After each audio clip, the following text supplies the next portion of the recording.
그 성경 27권에 어떻게 써졌는가에 따라서 세 가지 학설로 있다고 말씀드렸는데, 이 중에서 이제 제가 그 성경 스스로 확정하는 걸 말씀드렸고, 믿는 사람들이 결정했다는 학설에 대해서 제가 조금 더 나중에 제가 설명을 좀 더 드릴게요. 그 믿는 사람들이 결정했다는 그 학설 중에서 이제 보면은 여기도 여러 가지가 있습니다. 예를 들어서 비판적인 역사적인 학설, 뭐 이렇게 제가 써있듯이 네 가지 정도로 또 나눌 수 있는데요. 저는 오늘 특별히 제가 포커스하고 싶은 거는 이 첫 번째 비판적인 역사적 학설에 대해서 좀 얘기를 하고자 합니다. 그 다른 말로 바워리언 마럴이라고 얘기하기도 하는데요. 이 비판적인 역사적인 학설, 이런 얘기를 하는 사람들은 어떻게 얘기를 하냐면요. 성경이 그 하나님의 섭리가 없이 퓨얼리 사람들의 결정에 의해서 만들어진 사람들의 산물이다, 이렇게 얘기를 합니다. 또 어떤 사람들은, 그 중에 또 어떤 사람들은 초기 기독교 당시에 그 이단들이 많이 있었는데 그 이단들을 반박하기 위해서 어떻게 하면 반박을 할까 고민하다가 반박하기 위한 그 자료들이 필요하니까 그 필요에 의해서 성경 27권을 우리가 성경으로 받아들였다. 그렇게 또 얘기하는 사람들도 있습니다. 또 어떤 사람들은 그 공회라든가 또 뭐 그 믿는 사람들이 모여서 이런 그룹도 있고 저런 그룹도 있는데 그런 사람들끼리 이렇게 정치적인 협상을 하거나 또 파워플레이를 해서 그런 결과로 인해서 27권이 만들어졌다, 이렇게 또 얘기하기도 합니다. 또 아까 제가 말씀드렸듯이 그 월터 바워라는 사람이 1934년에 독일 사람이에요. 이 월터 바워라는 사람은 어떻게 얘기를 하냐면은 초기 기독교 당시에는 뭐 이단과 또 정교 이런 것이 다 구분이 없었다 얘기합니다. 그래서 이런 크리스천도 있었고 저런 크리스천도 있었고 많은 다른 종류의 크리스천들이 있었는데 오랜 시간이 지나면서 그 중에 살아남은 책들이 오늘날의 성경이 됐다, 그렇게 얘기하는 그런 사람들도 있습니다. 제가 이 비판적인 역사적인 학설에 대해서 이렇게 좀 더 자세히 들어가냐면요. 이 비판적인 역사적인 학설을 가지고 있는 사람들이 제가 아까 말씀드린 것처럼 유튜브 같은 것을 보면 나타나는 그 비판적인 사람들의 대부분이 이런 모양을 취하고 있기 때문에 그렇습니다. 그래서 제가 지금부터 드리는 말씀은 이런 모습이 아니고 초기부터 이미 대부분의 성경은 정경으로 다 인정되었고 받아들여졌다는 것을 제가 증명해 보이려고 나머지 시간을 쓰려고 합니다. 자, 그래서 이제 첫 번째로 많은 분들이 아마 크리스천 가운데서도 많은 분들이 그런 공회를 통해서 결정을 했을 거다라고 생각하시는 분들이 많은데요. 물론 기독교 초기 교회 당시에 어떤 책들이 신약 성경이냐 하는 그런 논의가 있었긴 했어요. 하지만은 불과 20년, 30년 사이에 그 125년, 150년 사이까지 정도까지는 지금 우리가 가지고 있는 성경의 대부분이 성경에 스스로 확증을 해서 거의 모든 교회에게 성경으로 다 인정된 것을 말씀드릴 수가 있습니다. 이제 그 공회를 얘기하시는 분들은 보통 그 리저널 공회를 얘기하십니다. 이제 공회도 기독교 전체가 다 모이는 공회도 있었고요. 이렇게 구역별로 뭐 이쪽 동네에서 모이는 그 이쪽 리전에서 모이는 공회가 있었고 저쪽 중에서 모이는 그런 리저널 공회도 있었거든요. 그런데 그런 리저널 공회에서 이 정경이 무엇인가 하는 얘기도 있기는 했었습니다. 예를 들자면 여기 써있듯이 367년에 알렉산드리아 주교 아타니시우스라는 사람이 그 부활절 편지에서 신약은 이런 책이 27권이 신약이다라고 쓰기도 했습니다. 그리고 또 우리가 공회가 이제 여러 개가 있었지만 그 중에서 그 카르티지라는 데서 열린 397년에 열린 그 세 번째 공회에서 신약 27권을 발표하기도 했습니다. 제가 이제 그 카르티지라는 데가 어떤 곳인지 좀 보여드릴게요. 그때 당시에 열렸던 공회들을 제가 이제 빨간 것으로 표시해 놨습니다. 여기가 이제 지금은 이스탄불로 알려져 있죠. 하지만 그때 이름은 콘스탄티노플이었죠. 콘스탄티노플에서도 공회가 열렸었고 또 그 콘스탄티노플 바로 옆에 있는 조그만 도시인 켈시던이라는 데서도 공회가 열렸습니다. 또 여러분들이 많이 아시는 니케아 공회가 여기 있고요. 또 에베소 공회도 열렸었고, 지금 제가 조금 전에 말씀드렸던 카르티지 공회는 여기 아프리카 북부에 지금 우리가 튜니지아라 알려져 있는 그곳에서 열렸었습니다. 이건 그냥 조금 이제 딴 얘기인데요. 역사적으로 이 카르티지가 재밌기 때문에 제가 한번 좀 알려드리고 싶어서 그러는데, 이 카르티지라는 곳에 대해서 여러분들이 옛날에 배우셨을지도 몰라요. 많은 분들이. 어떤 나라일까요? 혹시 아시는 분 계신가요?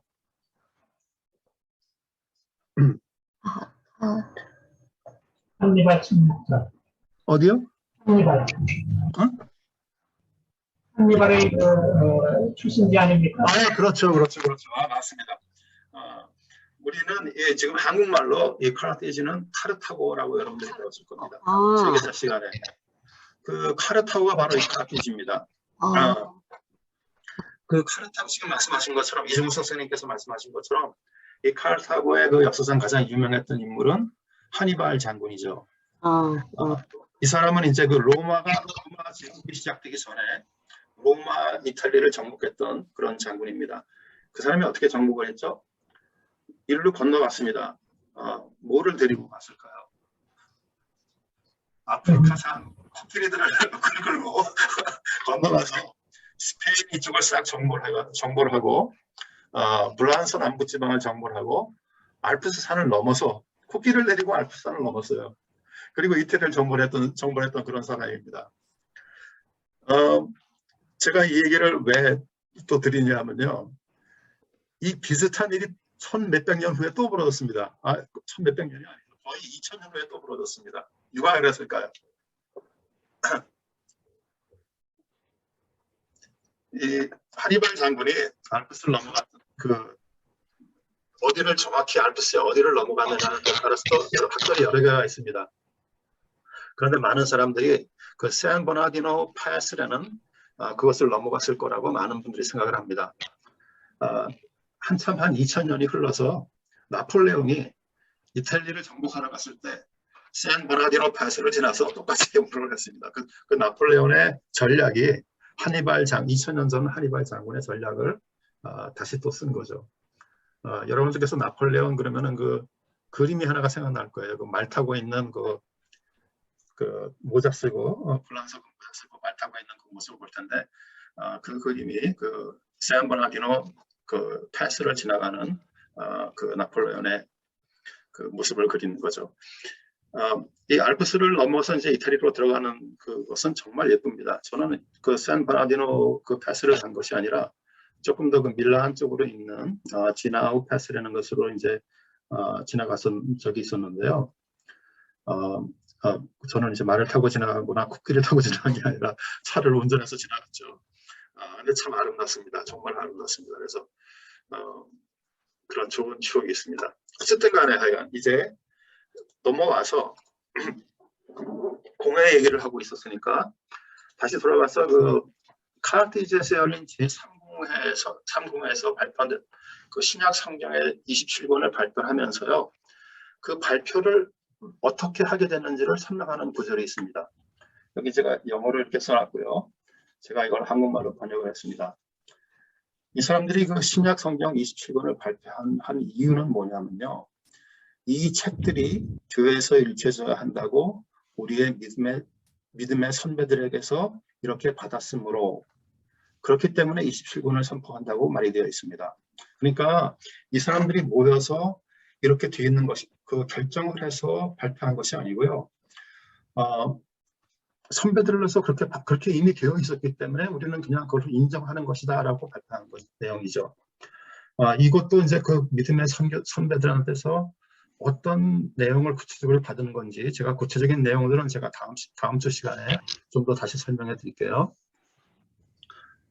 그리고 아까 제가 말했듯이 그 리저널 공회에서 이렇게 발표된 경우는, 그러니까 그 카르티지 스터디 카운슬에서 했던 것처럼 그런 경우는 있긴 했었지만은 범종교적으로 전부 다 에큐메니컬리 전부 다 모여서 그 정경이 무엇인가에 대한 공의는요 무려 1500년이 지나서 Council of Trent라는 데서 정경이 무엇인가 완전히 확정이 되었습니다.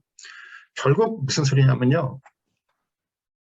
사람들이 모여서 정식으로 모여서 투표해서 결정된 것이 아니고 사실상 정경이라는 이 자체는 기독교 초기부터 완성이 되어서 1500년 동안 이미 모든 교회에서 자연스럽게 받아들여서 왔다는 것을 우리가 알 수가 있습니다. 제가 이렇게 말하는 제 말로 가지고는 여러분들이 이제 인정을 못 하시겠죠. 그래서 제가 이제부터는 그 증거들을 제가 보여드리려고 합니다. 이 증거들을 얘기할 때 첫 번째로 얘기해야 될 거는 뭐냐면요. 그 본격적인 논의에 들어가기 전에 첫 번째로 들어갈 거는 성경이 우리에게 어떤 모양으로 전해졌는가를 여러분들이 좀 아셔야 됩니다. 그래서 그것을 제가 좀 설명해 드릴게요. 우리가 가지고 있는 구약은 다 거의 모든 것들이 그 두루마리의 형태로 저에게 전해져 내려왔습니다. 제가 사진을 보여드리면은 이런 것이 바로 두루마리의 모양이죠. 이 사진은 사해사본을 사진 찍은 겁니다. 사해사본에 이제 뭐 그야말로 역사적인 아주 중요한 그런 그 발견이죠. 사해사본이 중요한 점은 왜 중요하냐면요. 이 사해사본이 발견되기 전까지 우리한테 가지고 있던 그런 가장 히브리 말로 된 가장 오래된 성경은 레닌그라드하고 레닌그라드 코덱스라는 것하고 알리포 코덱스라는 것하고 가장 오래된 것입니다. 이 레닌그라드 코덱스하고 알리포 코덱스는요. 레닌그라드는 뭐 지금 러시아에 있는 세인트 피터스버그를 말하는 거죠. 또 알리포는 시리아에 몇 년 전에 그 공습받은 것 바로 그곳이죠. 그 시리아에 있고 이 레닌그라드 코덱스나 알레포 코덱스는요. 언제 쓰여진 것이냐면은 기원 후 1000년, 1100년 사이에 쓰여진 것입니다. 그러니까 기원 후 성경이 구약 우리가 가지고 있던 가장 오래된 것이 1000년, 1100년의 사본이었었어요. 그런데 사해사본은 그보다 무려 1200년 아니면 1300년 전 이전에 쓰여진 성경이 발견된 거예요. 그렇기 때문에 그 의미가 무척이나 큽니다. 이것을 이제 발견해서 사람들이 이제 연구를 해서 가장 큰, 물론 수십 많은 이제 중요한 점들이 있죠. 그렇지만 저희들에게 가장 중요한 것 중에 하나는 저희가 중요한 것 중에 하나는 무엇이냐면요. 그 레닌그라드 코덱스하고 알리포 코덱스하고 사해사본하고 비교해 봤을 때 성경이 1200년, 1300년이 흐르는 동안 바뀐 점이 거의 없다라는 것이 가장 놀라운 사실이었습니다. 이거는 이제 제가 나중에 좀 더 설명을 드리겠는데요. 성경 1300년 동안에 물론 단어가 다른 것이 쓰여져 있고 무슨 그 글자가 뭐 어떤 또 다른 모양으로 되어 있고 이런 걸 마이너한 그런 차이는 있었습니다. 하지만은 이 두 개를 비교했을 때 우리의 신앙에 영향을 미칠 만한 메이저로 무슨 차이가 있다거나 그런 것은 아무것도 없었습니다. 흔히 그 세상 사람들이 성경을 공격할 때 이게 세월이 지나면서 그렇게 바뀌었을 거다라고 짐작을 해서 말을 해요. 하지만 우리가 사해사본을 통해서 알 수 있는 것은 1200년, 1300년이 지났어도 변하지가 않았었다는 것이 증명된 그런 중요한 그런 의미를 가지고 있습니다. 이제 여러분들의 조금 이제 지금이 딱 졸릴 시간이기 때문에 여러분들의 이제 좀 혹시 졸리신 분들이 계실 것 같아서 사해사본에서 저희가 조금 더 설명을 해드릴게요. 사해사본은 이제 쿰란이라는 데서 발견되었습니다. 쿰란. 네, 그 쿰란을 이제 지도로 보여드리면은 이게 이제 사해고요. 사해에서 이게 이제 요단강이 이렇게 올라가죠. 여기가 이제 여리고입니다. 여기가 예루살렘, 여기가 베들레헴. 쿰란은 바로 여기입니다. 네, 사해 바로 옆에 자리 잡고 있습니다. 제가 뭐 여기 3명의 사진이 있는데 이 가운데 있는 사람은 사무엘이라는 사람이에요. 이 사람은 사무엘이라는 사람인데 예루살렘에 있는 정교회 교회의 비숍입니다. 제가 좀 이따 이 사람에 대해서 좀 더 설명해 드릴게요. 이제 그 쿰란이라는 데서 1946년, 47년 정확치는 않습니다. 왜냐하면 그때 겨울철이기 때문에 또 이걸 발견한 사람들이 이렇게 날짜에 정확한 사람들이 아니기 때문에 정확치는 않습니다. 하지만 여러분들이 보시는 여기 좀 사람들이 보시는 이렇게 구멍이 뻥뻥 뚫려져 있지 않습니까? 이게 다 동굴들이에요.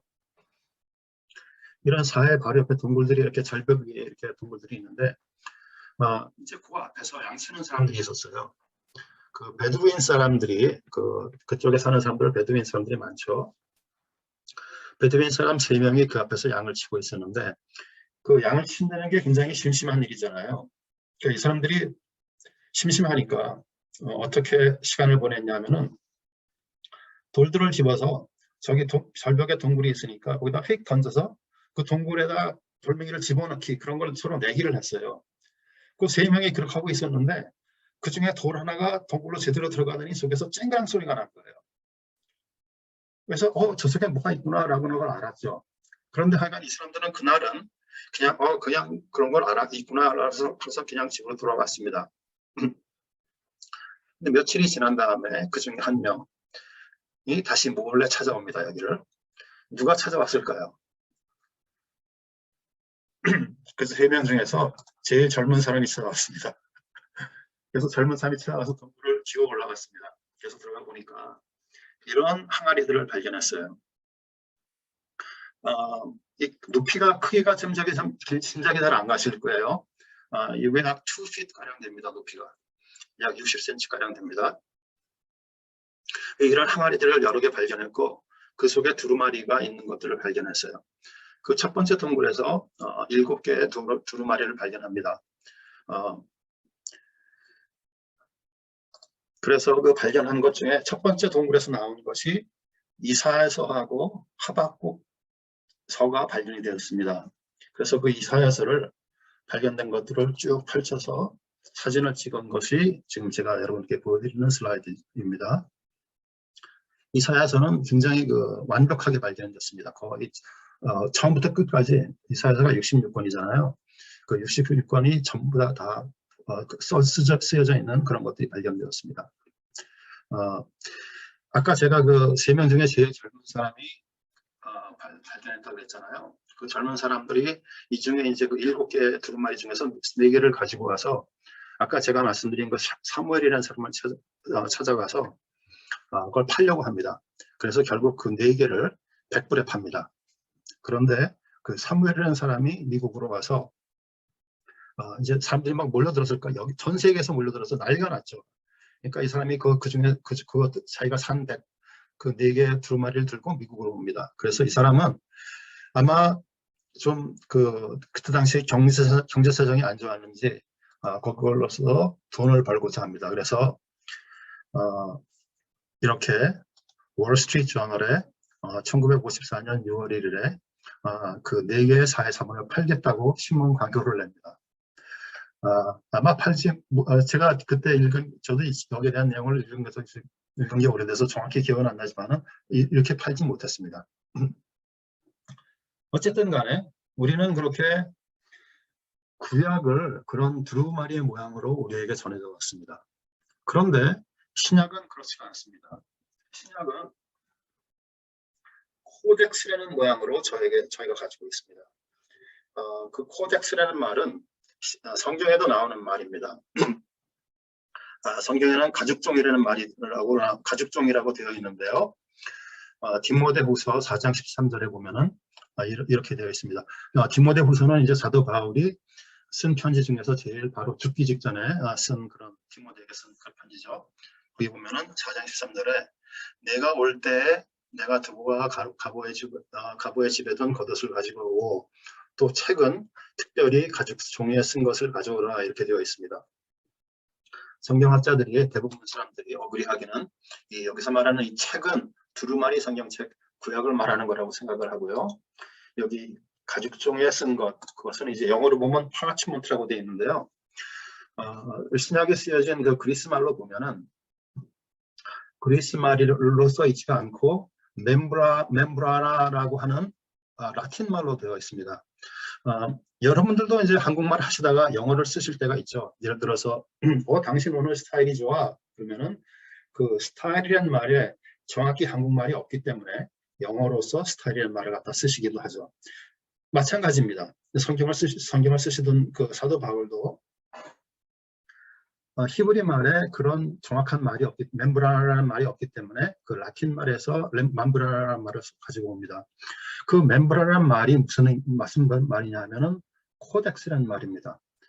코덱스가 뭔가 하면은 제가 코덱스가 뭔지 보여드릴게요. 바로 짠! 이것이 코덱스입니다. 여러분들께서 우리 알고 있는 책, 우리 세대에 요즘 말하는 책, 그것이 코덱스라고 부릅니다. 또 다른 사진은 여기 제가 또 다른 사진을 하나 보여드렸는데 이 코덱스라는 것은 맨 처음에 누가 쓰기 시작했냐면은 줄리어스 시저가 쓰기 시작했을 거라는 그 학설이 강합니다. 그 줄리어스 시저가 이렇게 나무판을 만들어서 서로 이렇게 붙여서 한쪽을 붙여서 거기다가 이제 왁스 페이퍼를 올려놓고 뾰족한 거를 거기다 썼을 거라 이렇게 생각을 합니다. 어쨌든 간에 하여간 이런 코덱스의 모습으로 발견되는데요. 이 스크롤 구약을 우리가 가지고 있는 그 두루마리로 가지고 있는 것과 코덱스로 발견된 신약과는 많은 차이가 있습니다. 그리고 이 신약 자체가 코덱스로 발견됐다는데 굉장한 의미가 있습니다. 왜 그랬는지 제가 좀 설명해 드릴게요.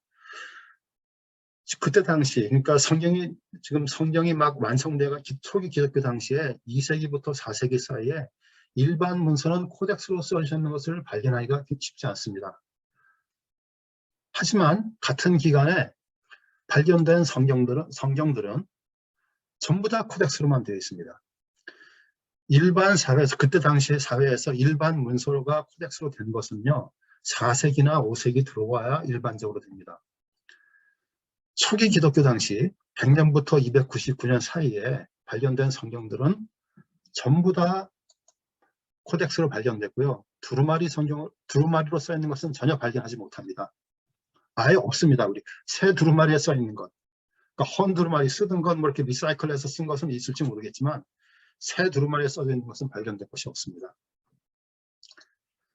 그에 비해서 우리가 아까 제가 말씀드렸던 외경, 또 그 다른 서적들은 또 두루마리에 써진 것들이 상당히 많이 있습니다. 3분의 1가량이 그렇게 발견되기도 합니다. 그래서 어떤 신학자들은 아주 초기부터 성경은 코덱스라는 것을 써야만 성경이다라는 것이 일반화되기도 되겠다라고 얘기를 합니다. 이게 왜 중요할까요?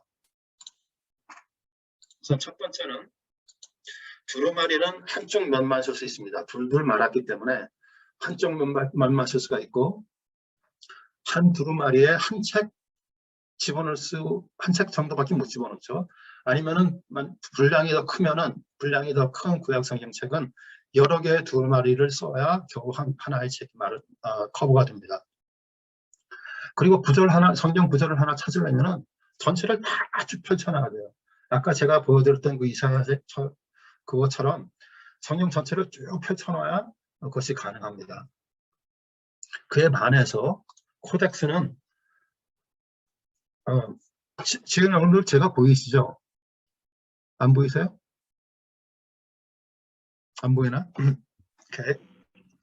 보입니다. 코덱스, 보이세요? 코덱스는 이렇게 종이를 그때 당시는 종이를 이렇게 접어가지고 가죽종이죠. 그때 당시는 이제 썼던 게 주로 가죽종인데 이렇게 접어서 쓰기도 하고 또 이런 것도 계속해서 여러 가지를 붙입니다. 그래서 이제 이 코덱스를 만드는데 그렇기 때문에 여기도 쓰고 그 다음 편은 여기도 또 쓰고 그렇기 때문에 양쪽 면에 쓸 수도 있고 내가 이 책에 마태복음을 가지고 있다 그러면은 마가복음을 붙이고 요한복음을 붙이고 마가복음을 붙이고 사도행전을 붙이고 이런 식으로 해서 책을 만들었던 거예요. 그러니까 여러 책들을 모아서 쓰기 시작했습니다. 그리고 어떤 성경 구절을 찾으려면은 그냥 그 페이지로 바로 가면 됩니다. 그래서 구절들을 쉽게 찾을 수가 있습니다. 그렇기 때문에 제가 이 코덱스를 중요하는 이유는 뭐냐면요. 신약 성경이 코덱스로밖에 발견된 그 이유가 뭐냐면은 초기부터 기독교의 이 신약 서신들은 따로따로 되어 있지가 않고 책과 서신들을 모아서 처음부터 가지고 있었을 거라는 것입니다.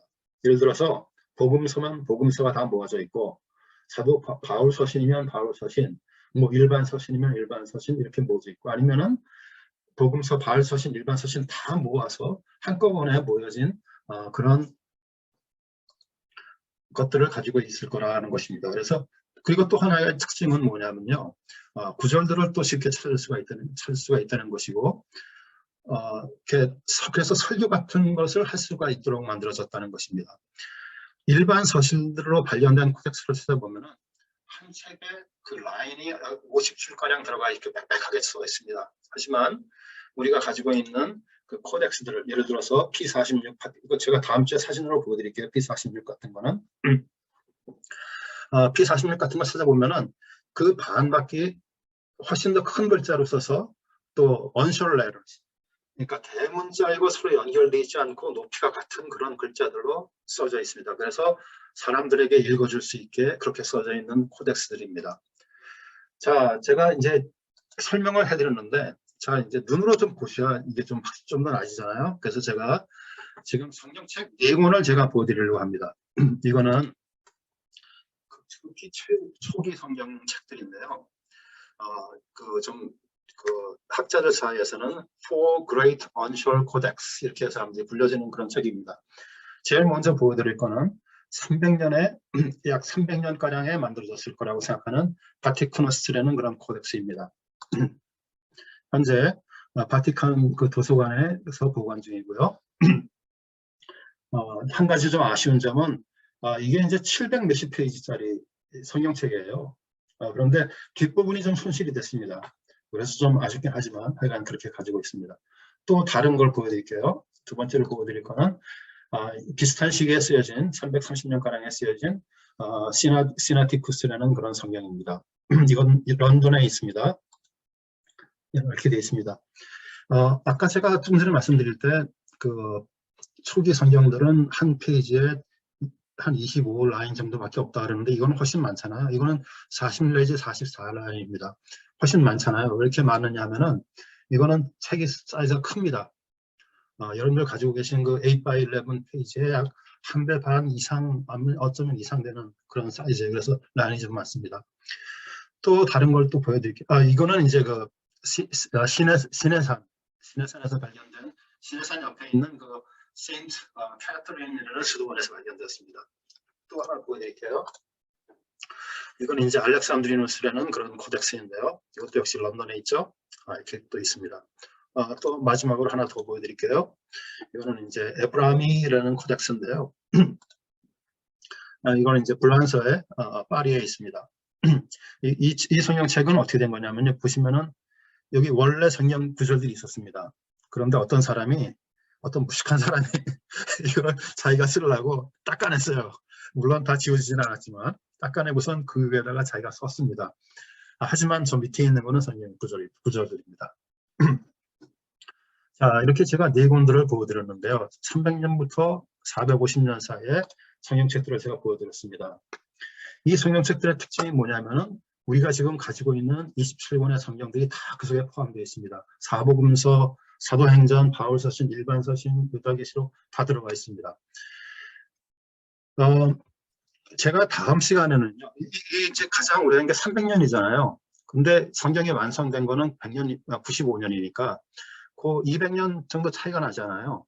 그럼 도대체가 그 200년 동안에는 어떻게 된 거냐 이렇게 의심하시는 분들이 있으실 거예요. 제가 다음 시간에 그 200년 동안 있던 자료들을 또 제가 보여드릴게요. 오케이? 오늘 시간이 다 충분치 않기 때문에 제가 그냥 넘어갑니다.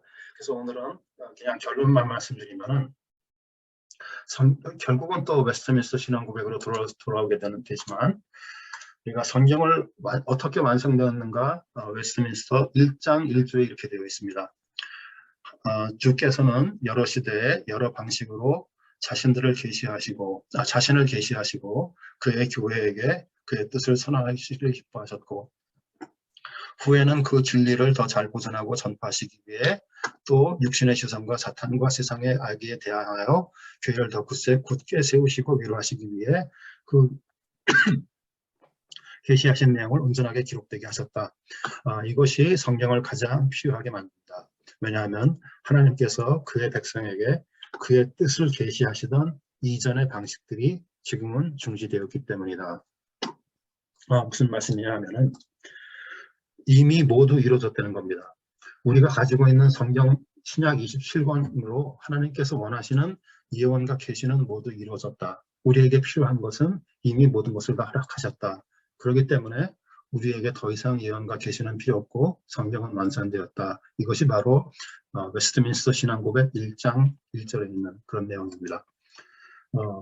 아직도 그 예언과 계시가 계속된다고 믿는 사람들이 있어요. 예를 들자면